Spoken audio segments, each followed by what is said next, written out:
Hey folks, Matt from RTheImage.com. Got a user writing in here, having a hard time trying to decide what camera to buy. Let me read there what they've written in here. He says this is not just anybody. That's their YouTube username. Dude, I can't decide on the D5500, T6i, or K70. I've been comparing for 2 days straight. So I can hear a little frustration here, a little confusion, which way to go. So we've got Nikon D5500, Canon T6i, or the K70. So we're looking at the Pentax there. So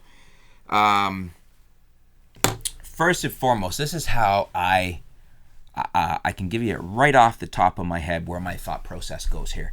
Pentax makes a very nice camera.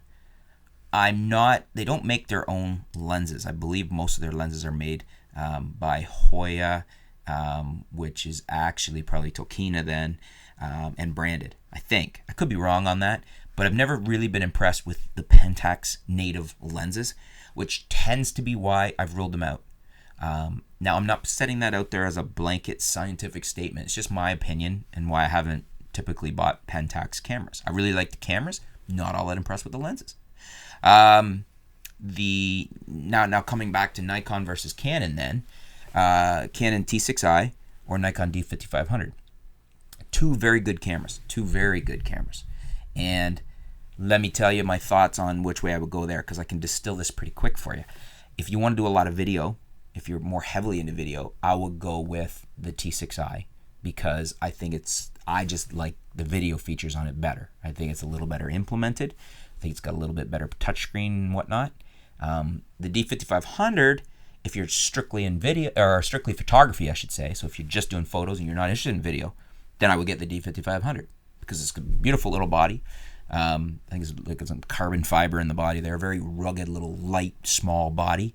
It's got the full vari-angle screen. Does decent video, but top of the line image quality. It ranks right at the top there of APS-C DX sensors. So as far as that's concerned, you're getting best in class for the ability of that sensor. So, dynamic range and color depth and high ISO ability. You're not going to get, anything that beats it isn't by much. It's right up there at the top. Now, as I said, the Canon T6i is the best of both worlds there. It's not quite as good as the 5500 for ultimate image quality, but I would give it the nod as a little bit better video camera. So if you're doing a lot of video and photos, I will go Canon on the T6i there, or even consider the 70D or the 80D if you could afford it. But out of what you're suggesting here, the T6i I would take if you're, fairly heavily weighted on video. So just photos, I'd go the Nikon D5500. Photo and video, so there's some weight on the video side of things, I will go the T6i. K70, nice camera. I'm not a big fan of the lens selections.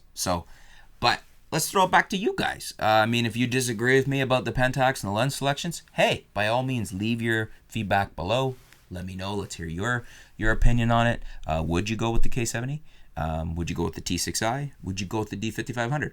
Let's help out as far as figuring out which camera to buy here and why. So let us know what you would do, and let us know why. Let's hear your explanation. Let's hear your argument. And thanks for your question. Thanks for tuning in, folks. Stay tuned. We'll be back soon here at ArtOfTheImage.com.